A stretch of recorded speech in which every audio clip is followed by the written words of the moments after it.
Mi nombre es Yolanda Cervantes Espinosa, soy integrante del Consejo Directivo del Colegio Mexicano de Licenciados en Traducción e Interpretación por el bienio de 2021 a 2023. Les doy la más cordial bienvenida a la segunda sesión de esta primera jornada de la segunda edición del Congreso Internacional Semana de la Traducción 2022. Este día tengo el súper honor de presentar a Pilar Ortega Soto, quien nos va a presentar la ponencia ¿Qué traduzco cuando traduzco? El lenguaje figurado y traducción. Es egresada de la licenciatura en Letras Modernas Inglesas en la Facultad de Filosofía y Letras de la UNAM y recibió la medalla Gabino Barreda. Además, estudió la maestría en teoría literaria por la UAM Campus Xochimilco. Se dedica a la docencia desde 1993 en los campos de la traducción, redacción, lingüística y literatura. Les pedimos, por favor, mantengan sus micrófonos apagados. En el transcurso de la sesión podrán escribir las dudas y preguntas que les surjan en el chat para que la ponente pueda responderlas una vez finalizada su disertación. Y bueno, sin más que agregar, cedo el uso de la palabra a Pilar Ortega. Muchas gracias. Hola, muchas gracias al Colegio Mexicano de Licenciados en Traducción e Interpretación por haberme invitado a participar. La verdad me siento muy contenta, emocionada, muy honrada en la segunda semana de la traducción. Gracias también a todos los que se conectaron, a los que están aquí presentes, caritas conocidas, algunas. Bueno, como ya les dijo Yolanda, y pueden ver en el PowerPoint, pues la ponencia la titulé ¿Qué traduzco cuando traduzco? Y voy a hablar pues de lenguaje figurado. Para empezar a entrar en materia, pues tengo aquí unas imágenes, o son unos memes, que yo creo que me pueden servir como un buen epígrafe, una buena introducción al tema, ¿no? Que vamos a tratar. Y el primero es este. Alguna vez vi este meme introducido por las palabras lo que hace Google Translate. Y pues sí, pero no nada más Google Translate. O sea, sí he visto traducciones hechas por seres humanos, sino por programas de traducción automática. Quizá no un caso tan extremo como este, bueno, porque además aquí tenemos la ayuda visual, ¿no? Pero sí, ¿no? Que a veces no se nota el sentido figurado. Y un poco la idea de la ponencia es, ¿a quién no le ha pasado? ¿No? ¿A quién no le ha pasado que de pronto no nos damos cuenta de que lo que teníamos enfrente era una metáfora, una frase idiomática, en fin. A veces no, les digo, no lo detectamos, ¿no? Bueno, aquí hay otra. Parece chiste, pero es anécdota. Digo, es un caso exagerado, ¿no? Hiperbólico, pero pues sí pasa, ¿no? Con las frases idiomáticas, de pronto las traducimos de una forma literal. Ok, entonces dentro del lenguaje figurado, ¿no? Que dice el título de la ponencia, me voy a enfocar en tres formas específicas, que son la metáfora, la metonimia y las frases idiomáticas. Entonces, lo primero que vamos a hacer es explicar cada una de estas, ¿no? Bueno, recordar. Y entonces, bueno, en primer lugar, la metáfora, ¿no? La metáfora se puede definir como una comparación o una analogía abreviada o hiperbólica. Es abreviada porque a diferencia del símil, no dice esto es como esto o esto se parece a esto, sino solo establece la comparación, ¿no? Les decía también elíptica, porque en realidad no aparecen los dos términos comparados, ¿no? Por ejemplo, aquí, en verde, ¿no? Les puse el rugido de la multitud.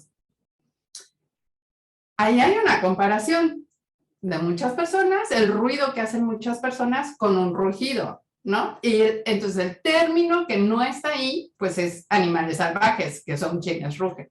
Ajá. Ok. También se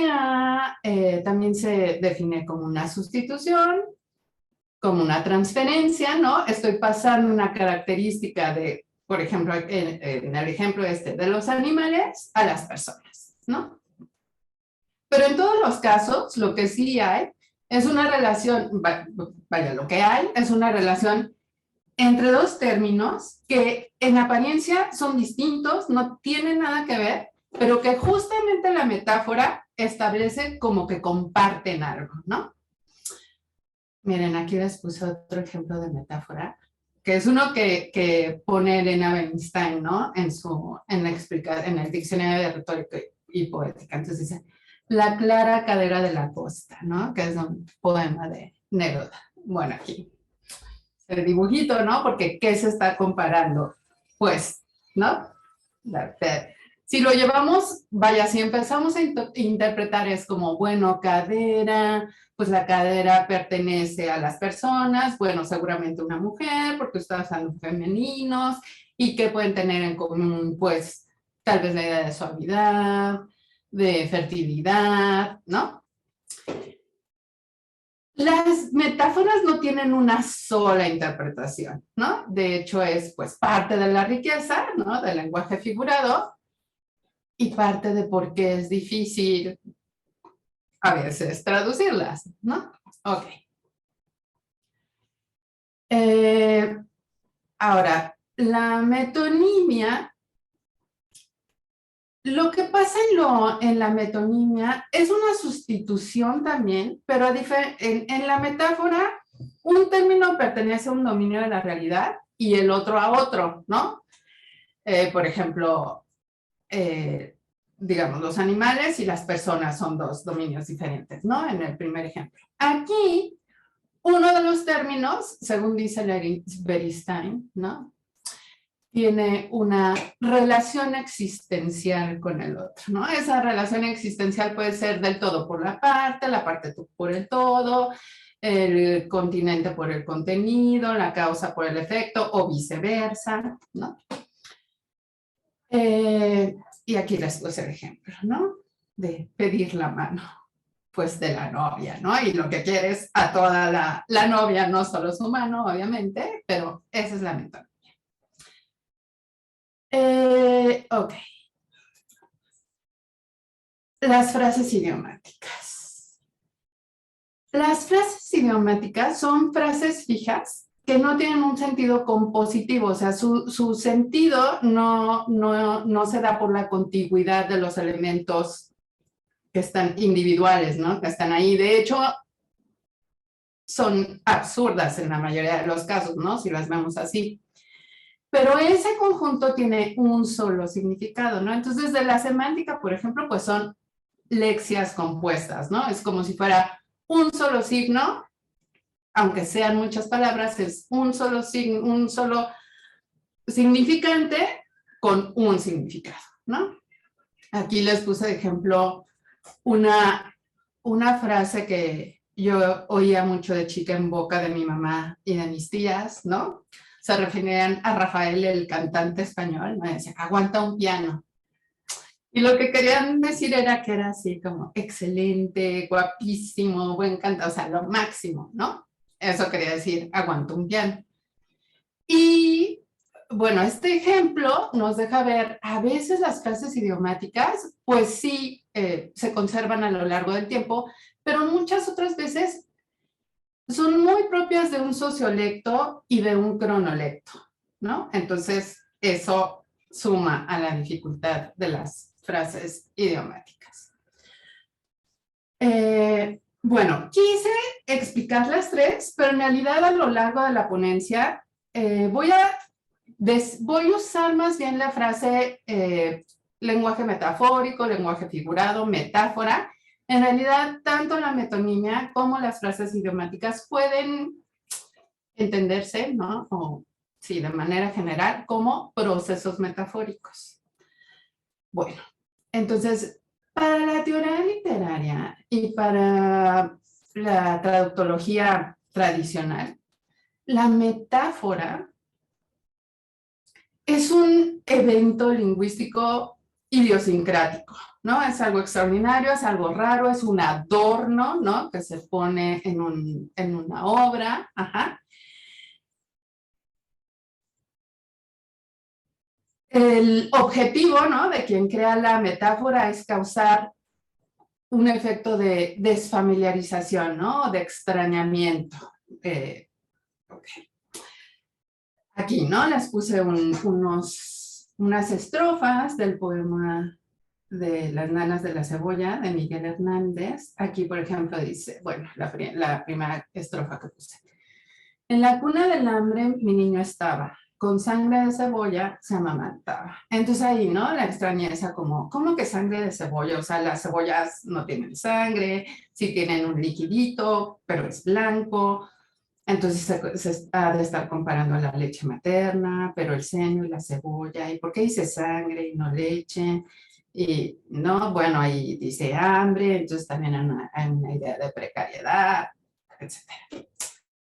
En la otra, ¿no? Dice, al octavo mes ríes con 5 azares, con 5 diminutas ferocidades. Entonces, por ejemplo, ahí, ríes es ahí hay un proceso metonímico, ¿no? Ríes es el efecto, ¿no? Lo que se hace con la boca. Entonces ahí ya puedo entender que azares está sustituyendo pues a los dientecitos, ¿no? Ok. Entonces aquí, si nos topamos con algo así, tenemos como súper claro que estamos lidiando con lenguaje metafórico, ¿no? Ahí todos estamos de acuerdo. Pero no todos los estudiosos de la lengua ven así la metáfora. Ajá. Ok. A partir de 1950, más específicamente en los 70, a partir de los 70, se ha estado desarrollando una rama de la lingüística, que es la lingüística cognitiva, e incluso una subrama, ¿no?, que sería la semántica cognitiva. Y la idea central aquí es que el lenguaje es uno más de los procesos cognitivos del ser humano. Y entonces, para la lingüística cognitiva, el lenguaje no existe de manera independiente de los otros procesos cognitivos. Y en particular, está ligada a los procesos de categorización y conceptualización de la realidad. Entonces, estos teóricos, Lakoff y Johnson, que son así como la autoridad en cuanto al estudio de la metáfora desde la lingüística cognitiva, publicaron este libro en 1980, ¿no?, que se llama Metaphors We Live By. Y entonces ellos dicen que, bueno, aquí ellos sostienen que la metáfora es un elemento esencial para nuestra categorización y conceptualización, ¿no?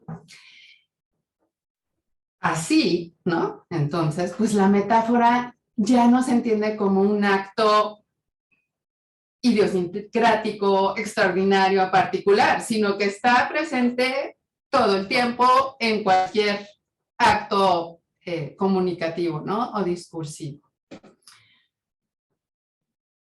Ellos sostienen que a partir de nuestra experiencia física, ¿no?, corporal, sensorial, de estar en el mundo, interactuar con el mundo, nos formamos estructuras conceptuales y que luego usamos esas para organizar el pensamiento respecto de esferas o de dominios más abstractos. Señalan, por ejemplo, que una metáfora muy constante es la del recipiente, ¿no? Porque pues en principio experimentaríamos nuestro cuerpo como un recipiente. Ajá. Y entonces dicen, bueno, que esta metáfora se usa mucho y, por ejemplo, la ven presente para describir en la descripción de actividades, ¿no? Entonces, por ejemplo, que digamos, I put a lot of energy into washing the dishes. Como así. Lavar. Ay, creo que dice the windows, pero siempre, ¿no? Yo pues lo que lavo son las platos. She's deep in thought, ¿no? Como si te metieras a esa realidad abstracta del pensamiento. Dicen que también se usa para definir estados, ¿no? Para hablar de estados como he's in love, he's coming out of the coma. Esta que me gusta mucho. She got into a rage, ¿no? Como si el enojo fuera un espacio ahí al que entró. Pero fíjense, por ejemplo, yo, que soy muy enojona, por cierto, siempre describo mi sensación como sentía un fuego en el estómago que se disparaba. Y aquí sería al contrario, ¿no? El enojo, un recipiente, ¿no? Donde al que entro. Ok. Bueno, entonces repetimos. No, para él, desde la lingüística cognitiva, entonces, la metáfora no es un adorno y no es extraordinaria. Está presente todo el tiempo, aunque no nos demos cuenta. Y esto es parte de mi punto. Ok. Y aquí les tengo un ejemplo. Valga la frase idiomática, para muestra un botón. La traducción misma a lo largo del tiempo se ha definido en términos metafóricos. Ajá. Seguramente hemos oído, ¿no? O leído esto de que traducir es robar, es un acto vampiresco, es llevar ¿no? algo a través de un puente, es traicionar, es subsanar la dificultad de la comunicación humana, ¿no? Mabel, es pegar una vasija rota, según Benjamin. El traductor, pues ya sabemos, un canal, un conducto, un fantasma, ¿no? Invisible. Un ninja, este es muy común, ¿no? Un buen traductor es como un ninja, dicen. Mientras menos se note su presencia, mejor será el producto. Bueno, últimamente esto se cuestiona mucho, ¿no? Que seguramente han visto muchos memes, ¿no? De que somos gladiadores en pijama. Esta que sí me gusta de Douglas Robinson, que dice que los traductores, translators are impersonators. Ya, el producto, ¿no? El mismo cuadro con diferentes colores. O esta que señalaron, que han señalado muchísimo las teóricas feministas, ¿no? De que la idea de que una buena traducción es como una mujer bella, pero entonces infiel. Ok. Y pues esto, miren, además, que a mí me parece muy interesante, que la metáfora en la traducción, de hecho, comparten, ¿no? Comparten algo de fondo que es el hecho de que o sea, transfieren, trasladan, sustituyen, ¿no? Guardan esas similitudes. Ok. Bueno, pero podría ser, o sea, a pesar de que la lingüística cognitiva diga esto, podría ser que alguien o que muchos pensáramos, bueno, que o sea, el lenguaje figurado, metafórico, está presente en el habla cotidiana, pero en forma de metáforas ya lexicalizadas, fossilizadas, ¿no? Entonces, ya, eso no es, ya no es lenguaje figurado, ¿no? Ok. Bueno, y entonces solo está presente en el texto literario y en el publicitario y así. Y bueno, los de la lingüística cognitiva dicen, ¿de verdad? A ver, ellos pues han señalado que una de las características de la metáfora es que es extensiva. Ajá. O sea que, ajá. Una comparación metafórica se va extendiendo a otros usos. Seguramente les ha pasado que buscan una palabra en el diccionario y viene la primera acepción, digamos, y luego la segunda o la tercera empieza. Por extensión, se usa para hablar de no sé qué, y justo es una extensión metafórica, ¿no? Entonces, esa extensión sirve para actualizar las metáforas, ¿no? Dicen los de la lingüística, los estudiosos de la lingüística cognitiva. Y pues aquí les pongo un ejemplo de estos mismos teóricos, ¿no? Está, por ejemplo, bueno, hay una metáfora espacial en el inglés que se usa mucho, que es la de up es positivo, bueno, down es negativo, malo, ¿no? Y entonces estaría la frase ya fosilizada, ¿no? De My Spirit Grows. Pero ellos dicen, pero se ha extendido y se ha actualizado. Y entonces, por ejemplo, a los estimulantes, ¿no? Actualmente se les dice uppers y a los tranquilizantes, downers, ¿no? Esta misma metáfora la tenemos en español, ¿no? Cuando es, arriba esos ánimos, ¿no? Y me dio un bajón, ¿no? O el mismo hecho de que a la enfermedad le llamamos depresión, ¿no? Ok, bueno.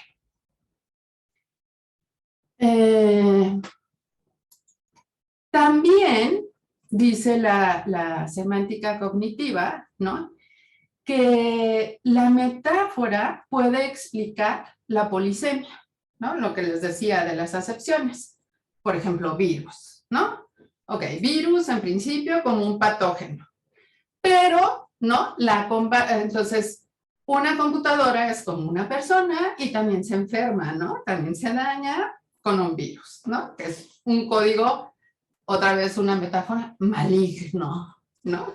Un código maligno que enferma nuestras cosas.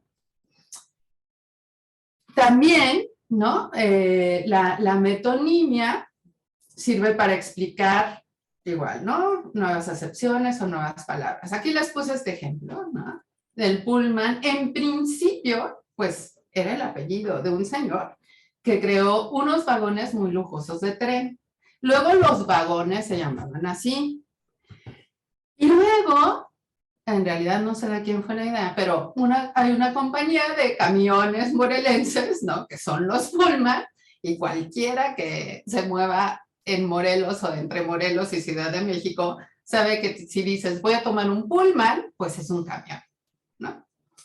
Y para que vean que la metáfora está en la lengua cotidiana, podrían fácilmente oír a cualquiera que viviera en Cuernavaca decir algo como voy al Pullman de la selva, ¿no? Ahí Pullman, ¿no? En realidad, metonímicamente, ¿no? Es la estación de los camiones y la selva, pues el lugar donde antes había, etc. Ok. Bueno. De acuerdo con la semántica cognitiva, el uso de las preposiciones también es metafórico. Esto, mind blowing, la verdad, ¿no? Y las preposiciones, bueno, como ya sabemos todos, son polisémicas. Ajá. Han señalado también que las preposiciones espaciales difieren conceptualmente en las distintas lenguas.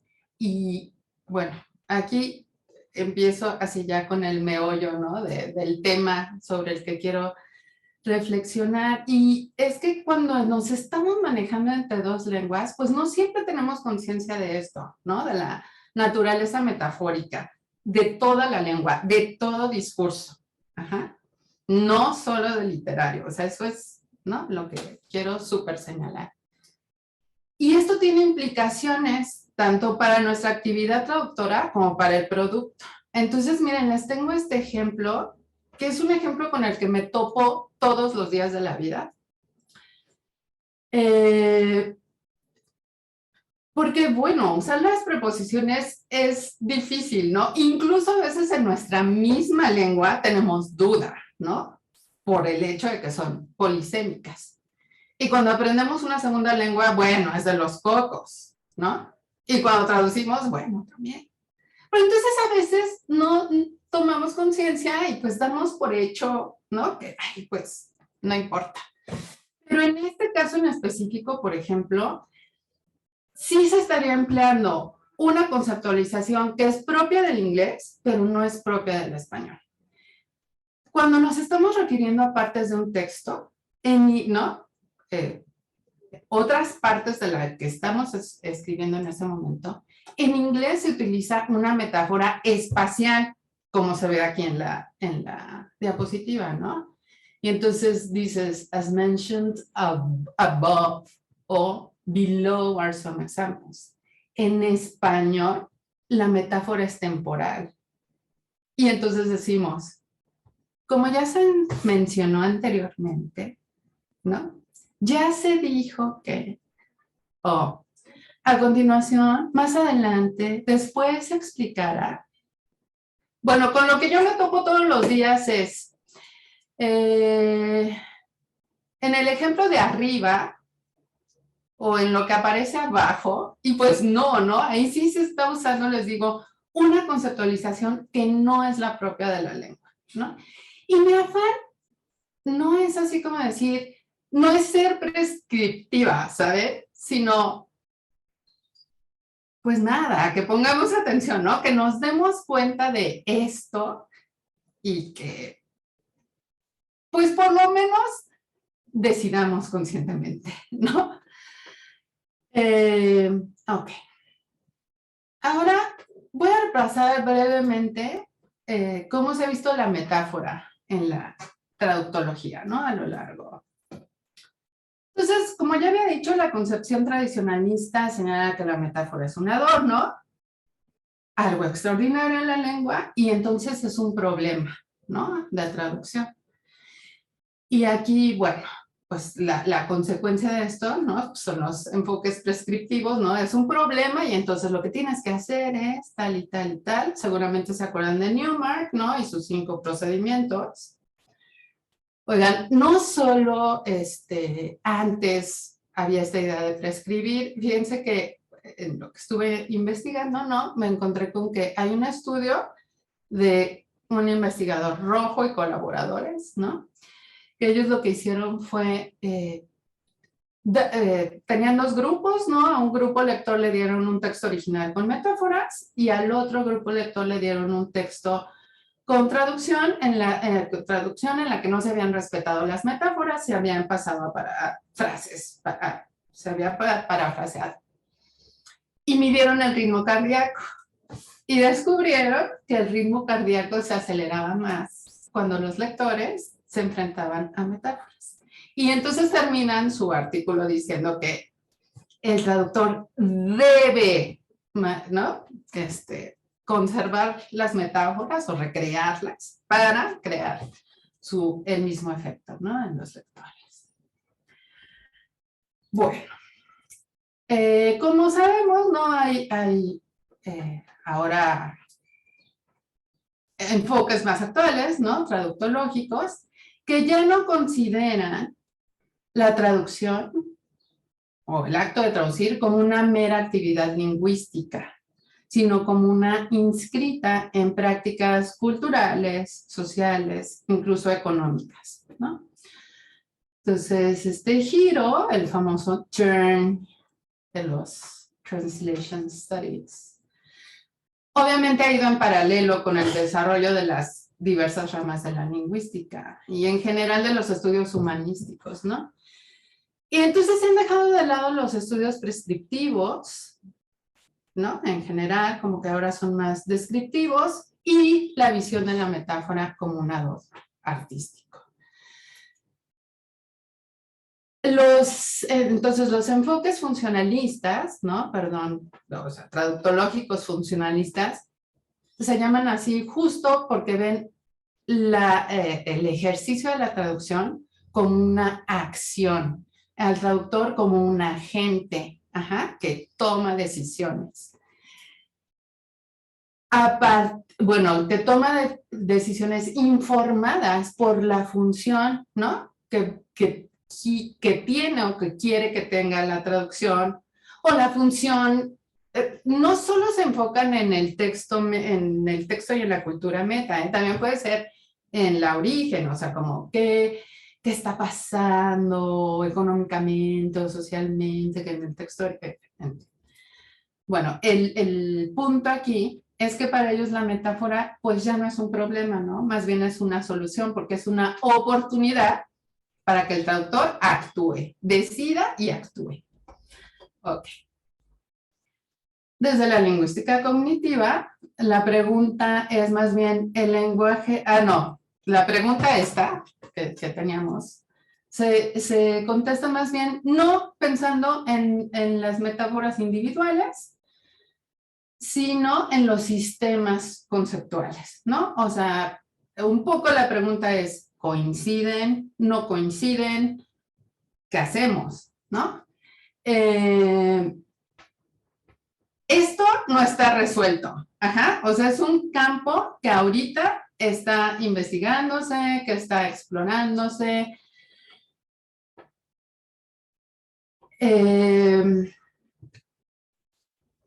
Obviamente, aquí les digo, ¿no? Surge la pregunta de ¿en qué medida los sistemas conceptuales son universales o propios de cada lengua? Y como que la idea general es que aquí, conforme se vaya estudiando más y sobre todo en los estudios descriptivos, ¿no? De la traducción de la metáfora, se pueden informar una disciplina a la otra, ¿no? Los estudios traductológicos de traducción informar a la lingüística cognitiva y viceversa, ¿no? Compartirse hallazgos y descubrir, ¿no? Hasta ahora parece que sí hay ciertos universales y otros no. Ajá. Los mismos teóricos, Lakoff y Johnson, en 2003, ¿no? Que salió una nueva edición de su libro, ahí en la introducción, ellos ya pusieron una distinción entre metáforas primarias, que son las que dicen que están basadas en la experiencia sensorial, ¿no? Llevada al abstracto, y otras a las que ellos les llaman complejas, que se basan un poco, ¿no? En las primarias, pero añaden marcos conceptuales propios de cada cultura, ajá, y de cada lengua. Bueno, de manera muy general, los estudiosos han identificado 3 estrategias que son las más comunes, ¿no? Al traducir lenguaje metafórico. Para explicarlas, les traigo un ejemplo de una oración que escuché en la película última de Doctor Strange, ¿no? El contexto es Doctor Strange está platicando con su exnovia en el día de la boda de la exnovia, ¿no? Y entonces están hablando de, pues nada, que lo suyo no funcionó, ¿no? Y ella le dice, we couldn't be together. Ay, está mal. Ay, we couldn't be together. You always had to be the one holding the knife. Ok. Oigan, y ya saben, ¿no? O sea, una vez que uno trae algo en la cabeza, lo ves por todas partes, ¿no? Ok, entonces la primera estrategia sería la sustitución.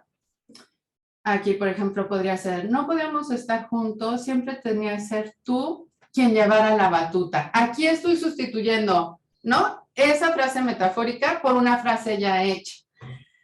Pero holding the knife, pues según encontré, en realidad no es un idioma, ¿no? Pero bueno, aquí podría ser que lo sustituyéramos por una frase hecha. Otra opción de sustitución podría ser hacer referencia al bisturí, ¿no? O porque los dos eran médicos, ¿no? Entonces, podría ser. Ok, la segunda estrategia, entonces ahí queda claro, ¿no? Sustituyes la metáfora por otra. En la paráfrasis, pues nada, explicas la metáfora, ¿no? Lo que pasa es el sentido. No podemos estar juntos, tú siempre querías tener el control. Esta es la que pusieron en el subtitulaje y cero estoy criticando el subtitulaje. Todos sabemos todas las consideraciones y restricciones, ¿no? A la hora de subtitular. Pero además se fue es irse muy a la segura, ¿no? Ahí ya te hace, ¿no? Va a quedar el sentido queda. Y la tercera estrategia es la eliminación, o sea, de plano, ya no pones la metáfora. Según los teóricos, ¿no? Esto se vale, digamos, es aceptable cuando la metáfora, pues, es redundante, ¿no? Cuando de todas formas el sentido, pues, se entendería. Bueno, aquí yo voy a detener un poquito Y les voy a contar que en un sondeo que estuve haciendo mientras preparaba este tema, ¿no? Con mis colegas traductores, ¿no?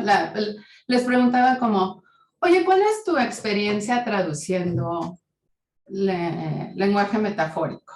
Y casi siempre la respuesta era nula.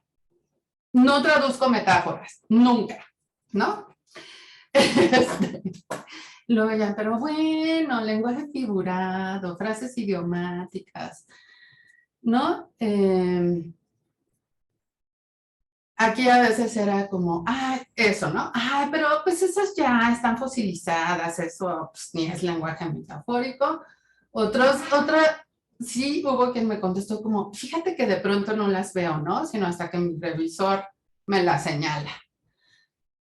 Y en cuanto a qué hacen, ¿no? Cuando sí las identifican y sí se dan cuenta, ¿no? De los usos metafóricos, pues la mayoría me decían como, idealmente, y la primera idea es, la voy a sustituir, pero si el tiempo apremia, no me viene rápido la idea, no hay tiempo de ser creativo, que pues es lo que normalmente nos pasa, ¿no?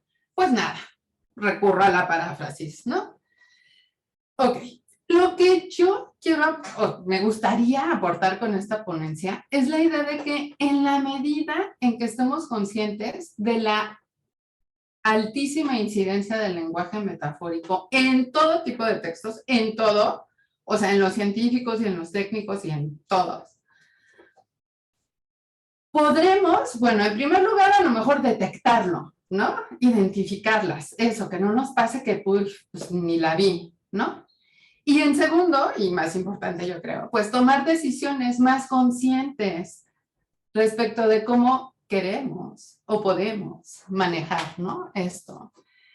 Les hablaba de los enfoques funcionalistas, ¿no? Que se hace mucho énfasis en cuál va a ser mi postura traductológica. Voy a rescatar al otro, ¿no? En la traducción que estoy haciendo. O me importa más mi audiencia a término y entonces mejor voy a adaptar y a parafrasear y, ¿no? Para que... Entonces yo les digo, estoy muy lejos de decir hay que hacer esto o esto otro, ¿no? O sea, no estoy diciendo es mejor conservar al otro o es mejor, porque además yo creo que depende de cada proyecto, ¿no? De traducción que tengas. Lo que yo digo es que en cualquier caso hay que saber que podemos decidir, que somos agentes, ¿no? Que podemos elegir y elegir con conciencia. Bueno, entonces ya, o sea, queda, ¿no? Este es un tema muy rico que hoy en día todavía se sigue explorando desde varios ángulos. Quiero resaltar que los estudiosos no se lanzan a hacer generalizaciones sobre los procesos mentales al traducir lenguaje metafórico. Más bien se han dado cuenta de que lo que hacen distintos traductores e incluso el mismo traductor en distintas instancias, ¿no? Traduciendo distintos textos, pues tiende a ser muy disímbolo, ¿no? A diferir mucho. Y pues entonces dicen que esto más bien apunta a respaldar la idea de que son muchos los factores, ¿no? Que intervienen al momento de traducir. Y pues ya por último voy a terminar presentándoles unos ejemplos provenientes de la experiencia real para que veamos que está enfatizar otra vez, ¿no? Que el lenguaje metafórico está presente siempre. La oración de lo original es una oración que está en el libro This is How You Lose Her, de Junot Díaz, en el capítulo que se llama The Cheater's Guide to Love. El contexto es, en un curso de traducción literaria, los alumnos, o sea estaban súper conscientes, ¿no? De que el texto era literario. Sin embargo, el narrador, ¿no? Del libro habla de forma muy coloquial. Incluso así trata de aunque sea un texto escrito, tenga esa sensación de oralidad, ¿no? De lengua hablada. O sea, hay una parte donde dice, you tried every trick in the book to keep her. Una traductora puso, intentas cada truco del libro para quedarte. Cuando se le preguntó como, ay, oye, pero ¿no será que es una frase idiomática y que fuiste muy literal? Fíjense, fue, oye, pero es que el narrador dice que está escribiendo un libro. Es cierto, ¿no? O sea, el narrador dice que está escribiendo un libro. Me dice, entonces yo pensé que quizá quería decir, o sea, se estaba refiriendo a su propio libro. Ok. Otra traductora en automático, ¿no? Sustituyó y propuso, sacas todos los haces que tienes bajo la manga para seguir con ella. Ahí fue sustitución. En la mayoría de los casos fue, haces todo lo posible, ¿no? Que sería parafrasear la frase idiomática. Ok. Y repito, no digo que una está bien, otra está mal, les digo, incluso la de la primera oración tenía el fundamento, ¿no? De por qué dejó lo del libro. Ok.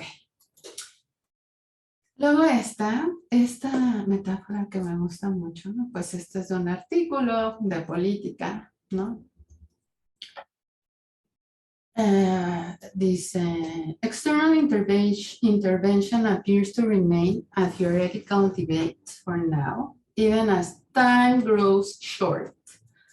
For Syria, while the body count rises, now past 18,000, and a severe refugee crisis expands. Bueno, para mí, esto de que grows short es como, pues crecer es al contrario, ¿no? Como short. Ajá. Aquí, por ejemplo, pienso, nada, no lo puedo, no, o sea, en España.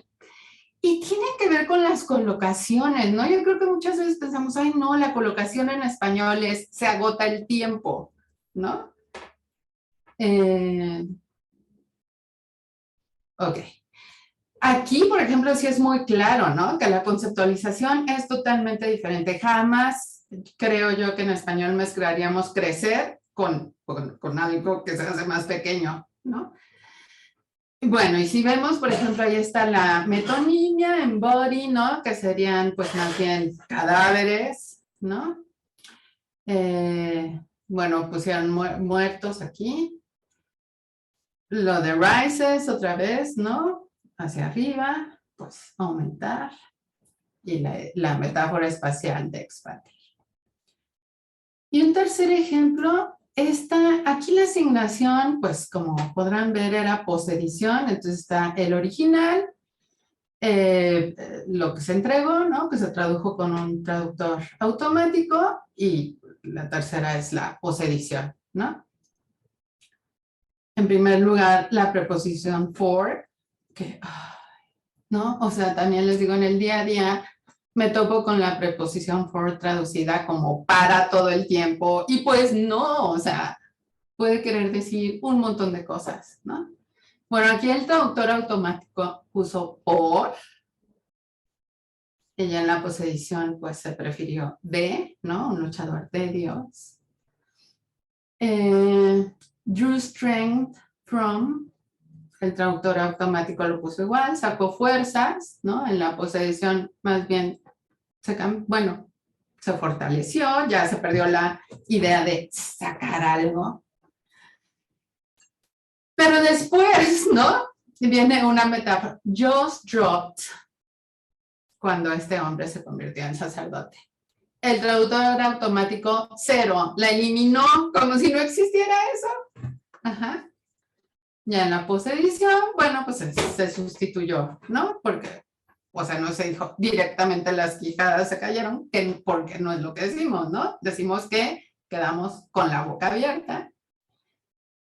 Y bueno, por ahí está la otra de los músculos, que ahí entra, se había abierto paso con músculos y gestos. Quedó súper raro, ¿no? Y luego las otras que puse como más en naranja, yo creo que esas más bien son como, tienen que ver con el dialecto, ¿no? Del traductor automático, que parece que traduce más en español de España, ¿no? En fin, pues bueno. Entonces, pues ya concluyo recordándoles Que mi propósito no es dictar como sí o como no, sino pues invitarnos a todos a notar la omnipresencia del lenguaje metafórico. Como les digo a mis alumnos, a dudar y a investigar, pero sobre todo, ¿no? Yo creo que a aceptar y abrazar, valga la metáfora, la idea de que traducir es una acción, lo digo de nuevo, nosotros somos agentes con poder de decisión y tampoco tenemos que pensar que solo en un texto literario es importante que seamos agentes. Yo creo que es importante que tengamos esta conciencia siempre, ¿no? Sea el tipo de texto con el que estamos trabajando, ¿no? Y ya, entonces tener conciencia de cómo es que estamos reparando el desastre de Babel. Muchas gracias. Muchas gracias, Pilar. Pues si tienen preguntas, ahora es el momento de escribirlas en el chat para que Pilar pueda responderlas. Por lo pronto, pues te están felicitando mucho. Es Ay, una excelente ponencia. Te están agradeciendo bastante. Y muchas, pues tienes razón. Realmente no nos damos cuenta de que nos topamos con lenguaje metafórico en cualquier campo, ¿no? Enseguida lo relacionamos con literatura y no siempre es el caso. Solo que quizás se han vuelto invisibles para nosotros o no queremos verlas, ¿no? Como decías hace rato. Am, Dicen, súper interesante, millón de gracias por esta oportunidad. Excelente, excelente. Ok, nos dicen, al tratar de rescatar la traducción de una metáfora, ¿no podríamos bajar el registro de un texto? eh, obviamente sí tienen que ver con el registro, también las metáforas, pero no necesariamente. ¿Por qué? Porque podrían, ¿tienen un ejemplo más específico? ¿Por qué sería bajar el registro?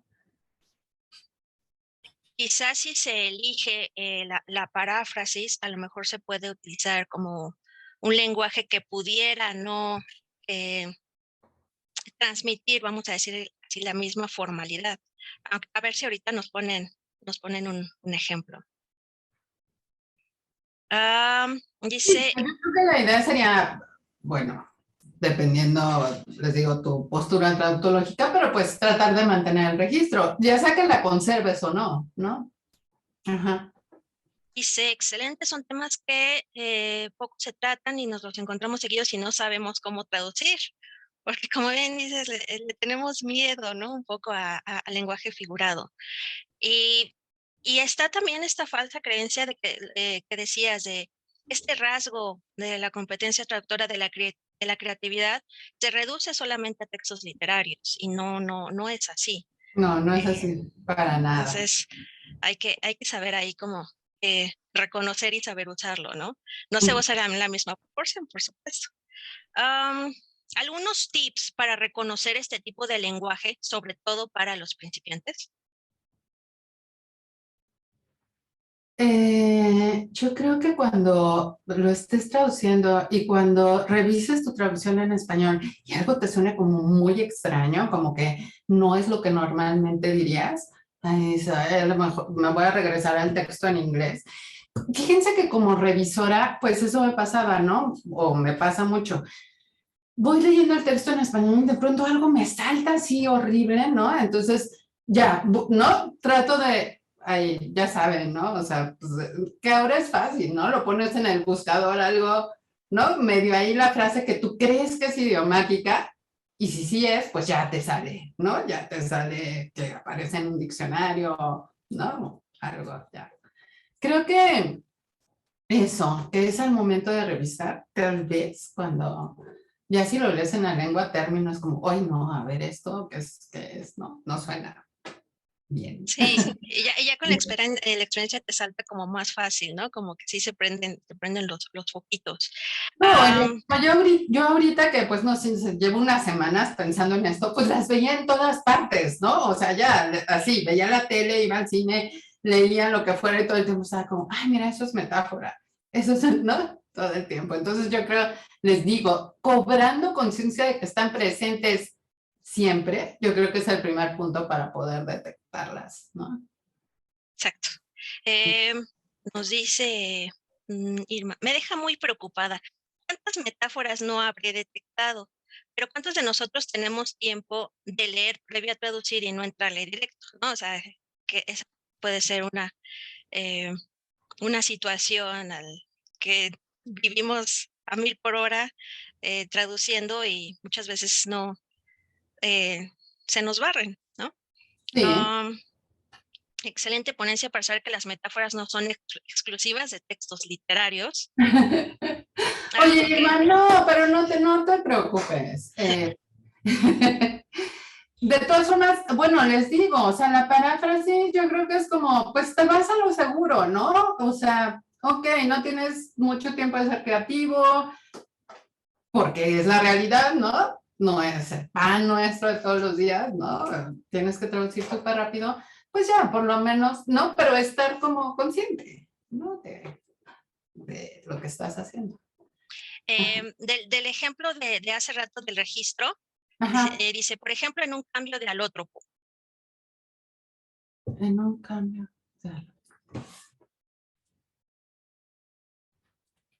Mm. Ya habría que especificar, supongo, todavía más, ¿no? Sí, pues les digo, no sé, yo creo que,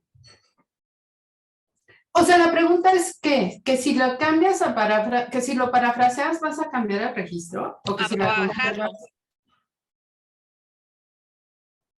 No a entiendo bajar bien el...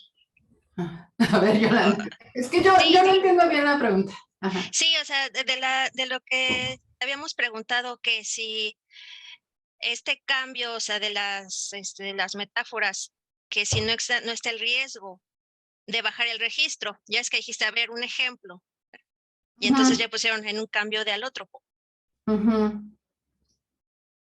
que si en ese tipo de ejemplos existiría más ese riesgo. De bajar el registro. Pues la verdad, yo creo que no, yo creo que nada, que sí podemos, o sea, de todas formas, no siempre quieres mantener el registro, ¿no? O sea, depende de qué te están pidiendo de la traducción, ¿no? O sea, no sé, por ejemplo, a veces, ya saben, en los consentimientos informados, ¿no? Para los pacientes, por ejemplo, pues muchas veces te piden bajar el registro, ¿no? Para que lo entiendan. Oigan, ¿saben? Eso es súper triste. Se supone que eso lo tienes que escribir de tal forma que lo entendiera un niño de 6 años, ¿no? Y Entonces, dices, bueno, dependiendo, pero yo creo que no, yo creo, o sea, yo creo que siempre, en todos los casos, siempre puedes decir, a ver, quiero conservar el registro, si tienes, ¿no? Tiempo y así, pues nada, lo rescatas, ¿no? Sea cual sea la estrategia que adoptes para manejar tu metáfora, ¿no? más preguntas por aquí. ¿Se puede mezclar en un mismo texto metáfora y traducción literal? Sí, claro, yo creo que, o sea, yo creo que de hecho así hablamos, o sea, con metáforas muchas veces y otras veces como muy literales. Ujú. Sí. Luego, ¿crees que el uso de las herramientas de traducción CAT y su segmentación hace que las pasemos por alto? Sí, sí. De hecho, o sea, de hecho, en varios, en lo que leí, y supongo también que un poco se detuvo el estar escribiendo más sobre esto, como todo lo demás por la pandemia, ¿no? Porque los textos más recientes que encontré, literal, eran como de 18, ¿no? O 19. Eh, ya se me fue. Pero entonces muchos los que decían es, hay que ahora investigar qué pasa, ¿no? Con los programas automáticos y con con las CATs, ¿no? Cómo manejan las metáforas y así. Yo creo que sí, que las pasamos por alto. Y Otra cosa, miren, que no les dije porque ya también, o sea, bueno, no sabía bien cuánto hablar, ¿no? Pero otra característica de las metáforas que han distinguido los estudiosos de la lingüística cognitiva, yo solo les mencioné lo de que es extensiva, pero también dicen que es sistemática, ¿no? Y entonces que lo más probable es que en un texto la misma metáfora se esté repitiendo como muchas veces, aunque sea con variaciones, ¿no? Y quizá eso sí, de ir viendo nada más el segmentito, te haga perder, ¿no? Esa, pues, sí, no darnos cuenta de que se repetía, ¿no? Y era una constante en el texto. Sí, yo creo que sí. Ok, con respecto a lo que se mencionaba sobre el registro, ¿y qué tal si no lo parafraseo y traduzco la metáfora?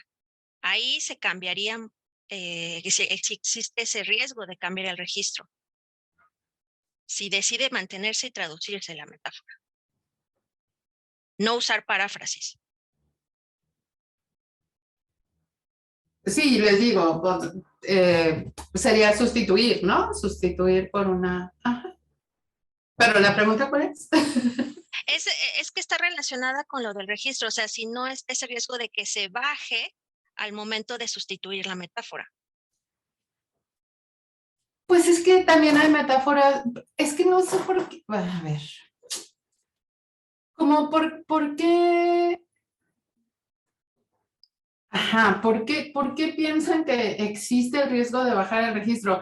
También podría ser que lo subieras, Supera. ¿no? Si sacas una frase súper dominguera o te inventas una metáfora, ¿no? Muy complicada, también podría ser que lo subieras, ¿no?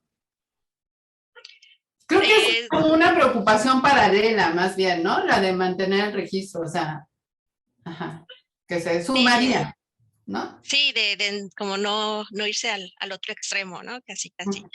Am, mencionó Ah, a sí, algunos autores que han analizado este tema. sí. ¿Podría repetirlos? Así como los fundacionales, ¿no? De la lingüística cognitiva. A ver, puse aquí todavía están viendo, ¿no? Sí, sigo compartiendo pantalla. Son Sí. ellos, Lakoff y Johnson. Son así los más importantes. Ay, miren, hay también una Schaffer. Ahorita les busco otra.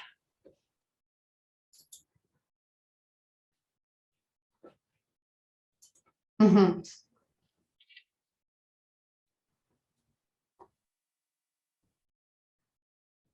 Sí, sí, sí. Eso. De todas maneras, ya también les puse en el chat los nombres de los autores. Ay, Magda, qué gusto que estés aquí. Por eso decías lo de las caras conocidas. Oh, sí, algunas bueno, varias del ICIT, pero Magda fue mi alumna hace poquito, acá en Morelos. Ah, ok, entonces qué bueno que hay como de todas tus Sí. generaciones.